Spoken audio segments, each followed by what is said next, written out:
வணக்கம். இது Magizhan academy.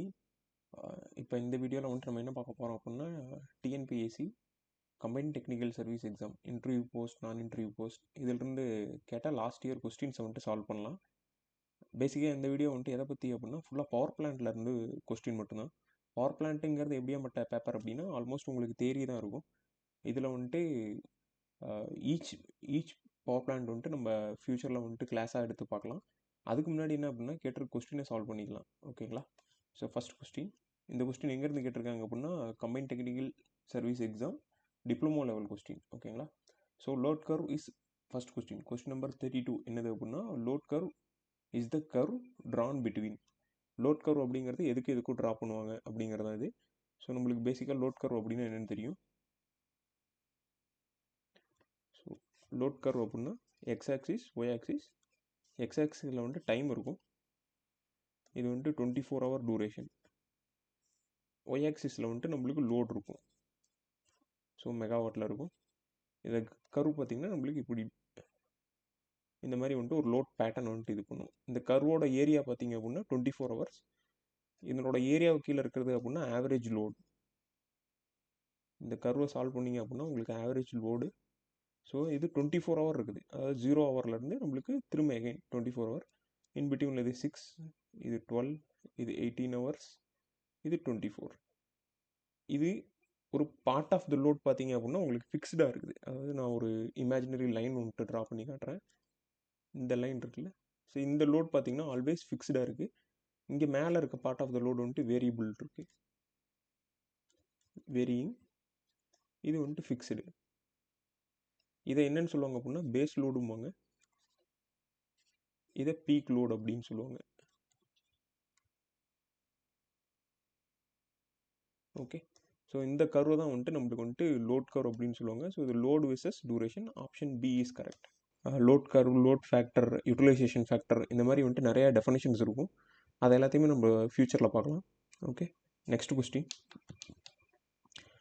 India's first nuclear power plant is located Tarapur. So தாராப்பூரில் தான் வந்துட்டு ஃபஸ்ட்டு நியூக்ளியர் பவர் பிளான்ட் வந்துட்டு இந்தியாவில் பில்ட் பண்ணாங்க. இதை நம்ம ஃப்யூச்சரில் டிஸ்கஸ் பண்ணலாம். Next, the power plant which can be operated as a peak load plant. So நான் வந்துட்டு முன்னாடியே உங்களுக்கு சொன்னது தான். இதில் வந்துட்டு நான் சொன்னல, உங்களுக்கு ஒரு லோட் கர்வில் ஒரு பர்டிகுலர் லோடை வந்துட்டு மெயின்டைன் பண்ணிட்டே இருக்கணும். அதாவது நம்மளுக்கு பவர் ஜென்ரேஷன் பார்த்திங்கன்னா நம்மளுக்கு எவ்வளோ டிமாண்டோ அந்த டிமாண்டுக்கு ஏற்ற மாதிரி பவர் ப்ரொடியூஸ் ஆகிட்டே இருக்கும். இப்போ நம்மளுக்கு பவர் டிமாண்ட் அதிகமாக இருக்கப்போ நம்மளுக்கு அதிக பவர் ஜென்ரேட் பண்ணும், பவர் டிமாண்ட் கம்மியாக இருக்கப்போ நம்மளுக்கு கம்மி பவர் ஜென்ரேட் பண்ணும். இதில் பார்த்திங்கன்னா நம்மளுக்கு எப்பயுமே ஒரு மினிமம் லோடு இருந்துகிட்டே இருக்கும். மார்னிங் டைமில் பார்த்திங்கன்னா நம்மளுக்கு இண்டஸ்ட்ரி, இது எல்லாமே இண்டஸ்ட்ரி ஸ்டார்ட் ஆகிற டைம். ஒரு 6லேருந்து நம்மளுக்கு ஸ்டார்ட் ஆகி ஈவினிங் ஒரு 6 வரைக்கும் பார்த்திங்கன்னா இண்டஸ்ட்ரியல் லோடு அதிகமாக இருக்கிறதுனால நம்மளுக்கு மேலே இருக்க லோட் கர்வ் வந்துட்டு பீக்குக்கு போகுது லோடு. அதுக்கப்புறம் பார்த்திங்கன்னா கிராஜுவலாக கம்மியாகுது. ஓகேங்களா? ஸோ இந்த பேஸ் லோட், பீக் லோடுன்னு சொன்னால இது வந்துட்டு ஒரு சில பவர் பிளான்ட் வந்துட்டு எப்பயுமே ரன்னிங்லேயே இருக்கும். ஒரு சில பவர் பிளான்ட் வந்துட்டு ஆஃப் பண்ணி ஆன் பண்ணுவாங்க. டிபெண்ட்ஸ் அப்பான் நம்மளோட லோடை டிமாண்டை பொறுத்து. ஓகேங்களா? இதையும் எல்லாமே நம்ம பவர் பிளான்ட் செஷனில் பார்க்கலாம். ஸோ இப்போ நம்மளுக்கு கேட்ட கொஸ்டின் என்ன அப்படின்னா, the power plant which can be operated as a peak load power plant. So peak load power plant அப்படின்னா என்ன அப்படின்னா, டக்குன்னு வேரி ஆகும். நம்மளுக்கு டக்குன்னு ஒரு டிமாண்ட் அதிகமாகிறப்போ அதுக்கேற்ற மாதிரி நம்மளுக்கு வந்துட்டு பவர் சப்ளை பண்ணுவாங்க. நியூக்ளியர் பவர் பிளான்ட் அப்படின்னா நியூக்ளியர் பவர் பிளான்ட் கண்டிப்பாக கிடையாது. ஏன்னா நியூக்ளியர் பவர் பிளான்ட்டில் பார்த்தீங்கன்னா சடனாக உங்களுக்கு வந்துட்டு லோட் சேஞ்ச் நடக்காது. Next, large capacity hydro power plant. Similarly large capacity hydro power plant பார்த்தீங்கன்னா இது ஒரு பேஸ் லோட் பவர் பிளான்ட். ஏன்னா ஸ்டோரேஜ் அதிகமாக இருக்கிறதுனால அது வந்துட்டு கண்டினியூஸாக ரன் ஆகிட்டே இருக்கக்கூடிய பவர் பிளான்ட். நியூக்ளியர் பிளான்ட்டும் பார்த்தீங்கன்னா பேஸ் லோட், இதுவும் base load. So next, third option, run of river plant with pondage. இதுதான் வந்துட்டு நம்மளுக்கு ரன் ஆஃப் ரிவர்னால் ரிவரில் வந்துட்டு வாட்டர் கண்டினியூஸாக ஃப்ளோ ஆகிட்டு இருக்கப்போ அந்த ஃப்ளோ ஆகிட்டு இருக்க வாட்டரோட எனர்ஜியை வந்துட்டு ஹைட்ரோ எலக்ட்ரிக் எனர்ஜியாக கன்வெர்ட் பண்ணி யூஸ் பண்ணுற பவர் ஜென்ரேட் பண்ணுறது தான். அதனால் இதுதான் வந்துட்டு நம்மளுக்கு கரெக்ட் ஆப்ஷன். அடுத்து large capacity thermal power plant, இதுவும் வந்துட்டு பேஸ் லோடு தான். ஏன்னா இங்கேயும் பார்த்தீங்கன்னா நம்மளுக்கு லோடு வேரியேஷன் டக்குன்னு பண்ண முடியாது, அதுக்குன்னு ஒரு ரெஸ்ட்ரிக்ஷன் இருக்குது. அட் த சேம் டைம் இதை டக்குன்னு ஆஃப் பண்ணி ஆன் பண்ணி எடுக்க முடியாது. இதனோட மெயின்டெனன்ஸ் எல்லாமே பார்த்தீங்கன்னா பிளான்டாக இருக்கும். So option C is correct. Next, annual load factor is determined from dash load curve. So நான் உங்களுக்கு வந்துட்டு முன்னாடியே சொன்னதான். இது எல்லாத்தையுமே பார்த்தீங்கன்னா ஒரு காமன் செஷனில் பார்க்கலாம். இதில் வந்துட்டு சிம்பிளாக கேட்டிருக்கிறது என்ன அப்படின்னா, annual load factor is determined from என்ன load curve. Annual load factor எதுலேருந்து எடுப்பாங்க? ஆனுவல் லோட் கர்வ்லேருந்து தான் எடுப்பாங்க. So option C. கொஸ்டின் ஈஸியாக இருக்குது. ரீசன் என்ன, இது டிப்ளமோ லெவல் கொஸ்டின்ஸ் தான். ஓகேங்களா? ஸோ இன்ஜினியரிங் யாராச்சும் பார்த்துட்டு இருக்கீங்க அப்படின்னா உங்களுக்கு இது ரொம்ப ஈஸியாக தான் இருக்கும். The cost of fuel transportation is minimum in dash plant. ஃபியூலில் வந்துட்டு டிரான்ஸ்போர்ட் பண்ணுறதுக்கான காஸ்ட் வந்துட்டு எதில் மினிமமாக இருக்கும் அப்படின்னு கேட்குறாங்க. Option A hydro electric power plant, option B steam power, option B diesel, option D nuclear. So நியூக்ளியரும் பார்த்தீங்கன்னா நியூக்ளியர் ஃபியூல் யுரேனியம்லாம் டிரான்ஸ்போர்ட் பண்ணுறது ரொம்ப காஸ்ட்லி, இது கிடையாது.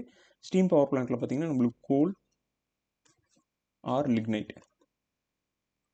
ஸோ இதுவுமே டிரான்ஸ்போர்ட் பண்ணிட்டு வரணும், அப்போ இதுவுமே காஸ்ட்லி, இதுவும் கிடையாது. நெக்ஸ்ட்டு டீசல், ஆப்வியஸாக diesel transportation costly. Hydro electric தான் வந்துட்டு உங்களுக்கு ரிவரில் வந்துட்டு வாட்டர் ரன் ஆகிட்டு இருக்கும், அதை யூஸ் பண்ணி பவர் ஜென்ரேட் பண்ணுறது. அப்படி இல்லைனா ஒரு டேம் கன்ஸ்ட்ரக்ட் பண்ணி ஸ்டோர் பண்ணி வச்சுட்டு பண்ணுறது. இதில் வந்துட்டு டிரான்ஸ்போர்ட்டேஷன், ஃபியூல் டிரான்ஸ்போர்ட்டேஷனுங்கிற ஒரு இதே கிடையாது. So option A is correct. Next, find the turbine used for high head hydraulic power station. இதில் 3 டைப்ஸ் ஆஃப் டர்பைன் இருக்கும், டிபெண்ட்ஸ் அப்பான் ஹெட்டு. ஒன்று பெல்டன் வீலும்பாங்க. Next Francis and Kaplan. So இது 3 என்ன டைப் அப்படிங்கிறத நம்ம வந்துட்டு பவர் பிளான்ட்டோட கிளாஸில் பார்க்கலாம். இப்போதைக்கு அதில் ஆன்சர் பார்த்தீங்கன்னா பெல்டன் வீலுக்கு தான் ரொம்ப அதிகமான ஹெட்னா எதுவும் இல்லை, டேமோட ஹைட். ஓகேங்களா? ஸோ ஒரு டேம் இருக்குது அப்படின்னா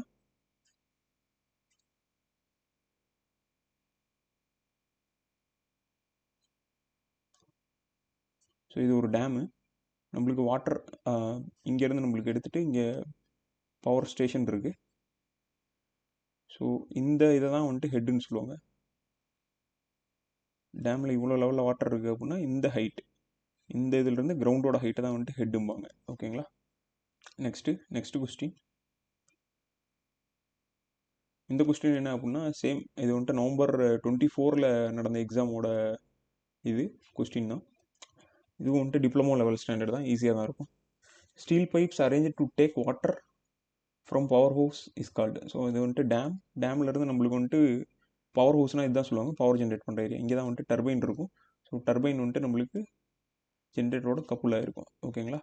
இப்போ இதை பண்ணிட்டு பவர் ஹவுஸ் அப்படின்னு சொல்லுவாங்க. இப்போ வாட்டர் இங்கேருந்து நம்மளுக்கு இந்த பவர் ஹவுஸ்க்கு வர பைப் இருக்குல்ல, இதை என்னன்னு சொல்லுவாங்க அப்படின்னா இது பேர் வந்துட்டு பென்ஸ்டாக்னு சொல்லுவாங்க. Penstock. Okay, actually some mistake, அதனால் வந்துட்டு பென் சரியாக ரைட் பண்ண மாட்டேங்குது. Will try here. இது வந்துட்டு பென்ஸ்டாக். ஓகே, ஸோ இது பவர் ஹவுஸ். இந்த பவர் ஹவுஸ்லேருந்து வாட்டர் இங்கேருந்து வராது, டர்பைனை ரோல் பண்ணி, அதாவது டர்பைனை வந்துட்டு ரொட்டேட் பண்ணிட்டு அதனோட எனர்ஜிலாம் ட்ராப் பண்ணிவிட்டு நம்மளுக்கு வாட்டர் வெளில போயிடும். ஸோ வாட்டர் வந்துட்டு வெளில வந்துட்டு ஒரு ரிவரில் கனெக்ட் ஆகிடும். இதை வந்துட்டு டெயில் ரேஸ் அப்படிம்பாங்க. Tail race. ஓகேங்களா? Tail race. ஓகேங்களா? இன்கேஸ் இந்த டேம் ரொம்பிடுச்சு, நம்மளுக்கு வந்துட்டு டேமில் எக்ஸஸாக இருக்க வாட்டரை வெளில கொண்டு போகணும் அப்படின்னா அதை வந்துட்டு ஸ்பில்வே அப்படின்னு சொல்லுவாங்க. ஸோ செப்பரேட்டாக ஒரு பைப் வச்சுட்டு அந்த வாட்டரை வந்துட்டு இந்த ரிவரில் வந்துட்டு கனெக்ட் பண்ணிவிடுவாங்க. இதை வந்துட்டு ஸ்பில்வே அப்படிம்பாங்க. இது எல்லாமே நம்ம வந்துட்டு கிளாஸில் பார்க்கலாம். சர்ச் டேங்க் அப்படிங்கிறது ஒன்றும் இல்லை. சர்ச் டேங்க் இந்த பென்ஸ்டாக்கில் வந்துட்டு சடனாக வாட்டர் போகுது அப்படின்னா ஏர் வந்துட்டு ப்ரெஷர் ஆகிடும் அந்த இடத்துல. அப்போ வந்துட்டு பைப் வந்துட்டு பிரஸ்ட் ஆகிறதுக்கு வந்துட்டு சான்ஸ் இருக்குது, பைப் வந்துட்டு வெடிக்கிறதுக்கு சான்ஸ் இருக்குது. அதை ரெடியூஸ் பண்ணுறதான் வந்துட்டு surge tank. Okay, followed by next question. The most commonly used metal for cooling nuclear reactor. Nuclear ரியாக்டரில் வந்துட்டு காமனாக யூஸ் பண்ணுற மெட்டல் எது கூலிங்காக அப்படின்னா அது வந்துட்டு சோடியம் யூஸ் பண்ணுவாங்க. Next, area under daily load curve divided by 24 gives. Okay, இந்த கொஸ்டின் நான் வந்துட்டு முன்னாடி ஃபர்ஸ்ட்லி எக்ஸ்பிளைன் பண்ணதான். ஸோ ஒரு லோட் கர்வ் இருக்குது, இந்த லோட் கர்வில் வந்துட்டு 24 ஹவருக்கான லோட் கர்வ் நான் வரைஞ்சிருக்கேன். ஓகேங்களா? ஸோ இதில் வந்துட்டு இதுதான் வந்துட்டு இந்த ஒரு ஏரியா. இதை வந்துட்டு நான் 6 ஹவருக்கு எடுத்துருங்களேன், நான் உங்களுக்கு இன்னும் கொஞ்சம் கிளியராக இங்கே வரையேன். இது so every 1 hour, 2 hour, 3 hour. இது வந்துட்டு லோட மெகாவாட்னு எழுதிக்கிறேன். Next time. ஓகேங்களா? இதை என்னன்னு சொல்கிறாங்க அப்படின்னா ஒரு daily load curve divided by 24 அப்படில் போட்டால் உங்களுக்கு என்ன கிடைக்கும் அப்படின்னா நம்மளுக்கு ஆவரேஜ் லோடு கிடைக்கும். அதாவது என்னோட ஏரியா என்ன அப்படின்னு கேட்டாங்கன்னா நம்மளுக்கு வந்துட்டு ஆவரேஜ் லோடு. ஓகேங்களா? ஸோ ஃபார் எக்ஸாம்பிள் உங்களுக்கு ஸ்ட்ரைட்டாக இருக்குது, 1 ஹவருக்கு நான் வந்துட்டு 5 மெகாவாட் யூஸ் பண்ணியிருக்கேன். அப்போ இந்த கர்வுக்குள்ளே இருக்க ஏரியா என்னது? So 10 megawatt. அப்போ நான் 10 மெகாவாட்டை வந்துட்டு 1 ஹவருக்கு யூஸ் பண்ணியிருக்கேன் அப்படின்னா இது வந்துட்டு ஆவரேஜ் லோடு. இந்த கர்வோட ஏரியா என்ன அப்படின்னு கேட்டால் average load. Okay, so average load is the correct answer. The another name for steam power station. Steam power station அப்படிங்கிறது என்னென்னு சொல்லுவாங்க அப்படின்னா தெர்மல் பவர் ஸ்டேஷன் அப்படிம்பாங்க. Next the which of the following power generation under conventional method. So conventional மெத்தடில் வந்துட்டு எது power generate பண்ணுறது அப்படின்னா ஹைட்ரோவும் நம்மளுக்கு கன்வென்ஷனல் மெத்தட் ரெகுலராக நம்ம யூஸ் பண்ணுற மெத்தட் தான். Thermal also and nuclear. So option C all the above, option D all the above is correct. A low utilization for a plant indicates that plant is under maintenance, plant is used for base load only, plant is used for standby purpose only, and plant is used for base as well as peak load. Okay, இதையும் பார்த்தீங்கன்னா நான் உங்களுக்கு அந்த definition சொன்னல, அந்த டெஃபினேஷனில் cover பண்ணுறேன். But சிம்பிளாக utilisation factor அப்படின்னா என்ன அப்படின்னா ஒரு பர்டிகுலர் பீரியட் நான் ஒரு 1 ஹவருக்கு ஒரு பிளான்ட்டை வந்துட்டு வச்சுருக்கேன். ஸோ அந்த 1 ஹவரில் என்னால் அந்த பிளான்ட்டை வச்சு எவ்வளோ லோடை ஜென்ரேட் பண்ண முடியும். ஃபார் எக்ஸாம்பிள் நான் ஒரு 10 மெகாவாட் அந்த யூனிட்டை வந்துட்டு கண்டினியூஸாக ரன் பண்ணியிருந்தேன் அப்படின்னா அந்த பிளான்ட் இருந்து கிடைக்கும். பட் எனக்கு தேவையான லோடே அங்கே என்ன அப்படின்னா 5 மெகாவாட் தான். ஸோ அப்போ நம்மளுக்கு யூட்டிலைசேஷன் ஃபேக்டர் என்னது 0.5. So 1/2 it is 0.5.